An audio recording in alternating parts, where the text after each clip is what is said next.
আসসালামু আলাইকুম রহমতুল্লাহ বারাকাতুহু। আমি নাজনীন আক্তার হ্যাপি আপুকে নিয়ে অর্থাৎ আমাতুল্লাহ আপুকে নিয়ে একটা ভিডিও কয়েকদিন পূর্বে পোস্ট করেছিলাম। ভিডিওতে আমি বলেছিলাম একজন আলেমের কথা এবং বর্তমানে এটা খুবই আলোচিত বিষয়।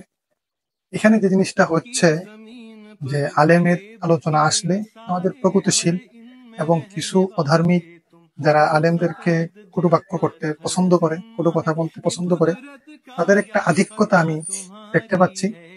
আর প্রথমে এই বিষয়ে আমি কিছু বলতে চাই যে দেখেন, আলেমদের খারাপ যে বিষয়টা নিয়ে আমরা বলছি, আওয়াজ তুলছি, আমি আমার জায়গা থেকে প্রতিবাদ জানাচ্ছি, ইতিপূর্বে জানিয়েছি এবং আমি এই কথা বলেছি যদি উনি দোষী হন তাহলে ওনার সর্বোচ্চ শাস্তি যেন হয় এবং এরকম যেন কেউ না করে, এটা যেন এরকম কেউই না করে, এই ধরনের দৃষ্টান্তমূলক শাস্তি হোক।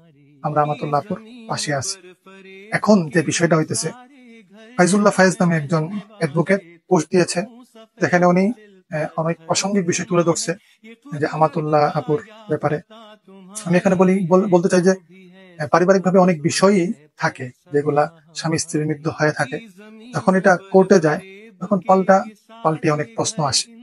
ওনার পোস্ট দেখে অনেক পুরুষরা, অনেক আলেম সমাজের পুরুষরা এই কথা বলতেছে যে এক কথা মানে এক হাতে তালি বাজে না, তালি বাজতে দুই হাত লাগে।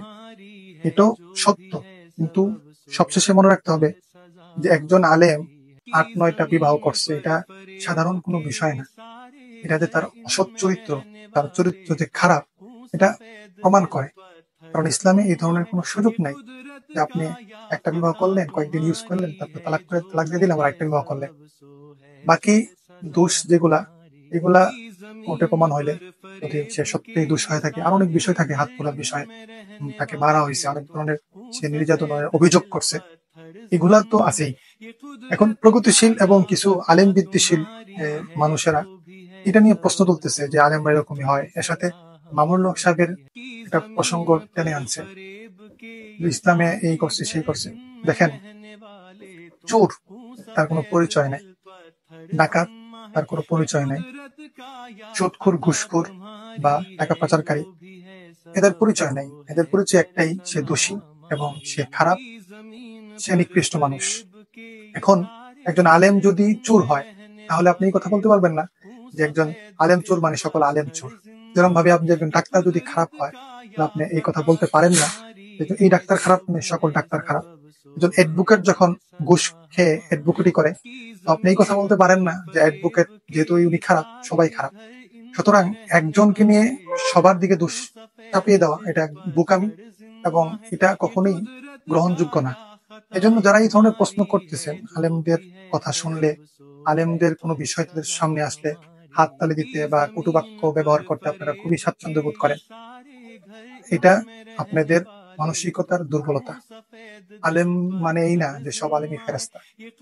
একজন ডাক্তারের মধ্যে যেরকম একজন অসৎ ডাক্তার আছে, একজন অ্যাডভোকেটের মধ্যে যেরকম একজন অসৎ অ্যাডভোকেট আছে, একজন বিজনেসম্যানের মধ্যে যেরকম একজন অসৎ ব্যবসায়িক আছে, একজন চাকরিজীবীর মধ্যে যেমন একজন অসৎ চাকরিজীবী আছে, একজন প্রেসিডেন্টের ভিতরে যেরকম একজন অসৎ প্রেসিডেন্ট আছে, ঠিক তেমনি একজন আলেমের ভিতরে একজন অসৎ আলেম থাকাটা স্বাভাবিক।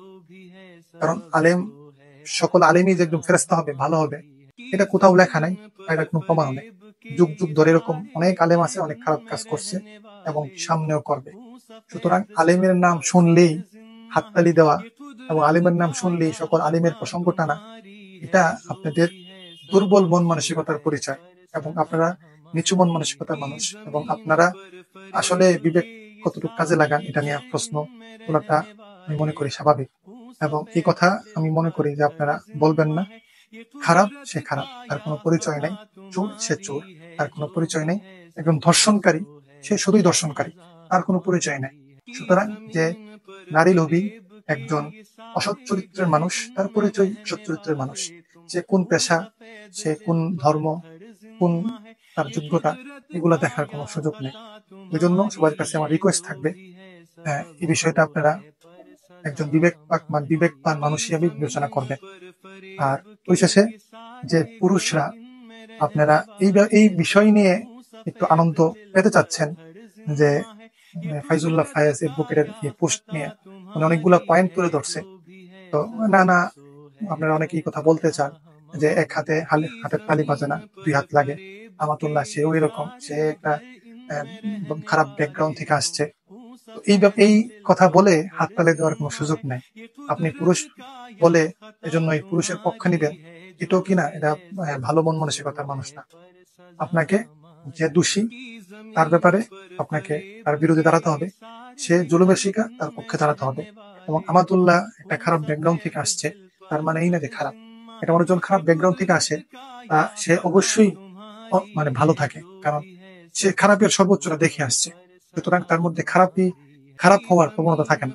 যদি তার প্রবণতা থাকতোই, তাহলে সে এই পেশা বা ধর্মের প্রতি ফিরে আসতো না, সে খারাপই থাকতো। যেহেতু সে ধর্মের প্রতি ফিরে আসছে, সে দিন পরিপূর্ণ মারার চেষ্টা করতেছে, সুতরাং সে এটা বুঝে শুনেই করতেছে এবং সে ভালো হওয়ার উদ্দেশ্যই করতেছে। আর খারাপ তুলনামূলক আমরা কেউই একদম সাধু না। এই জন্য আমি ভিডিওর শেষে আপনাদের কাছে অনুরোধ করব, যে খারাপ তার বিপক্ষে দাঁড়ান, যে ভালো তার পক্ষে দাঁড়ান।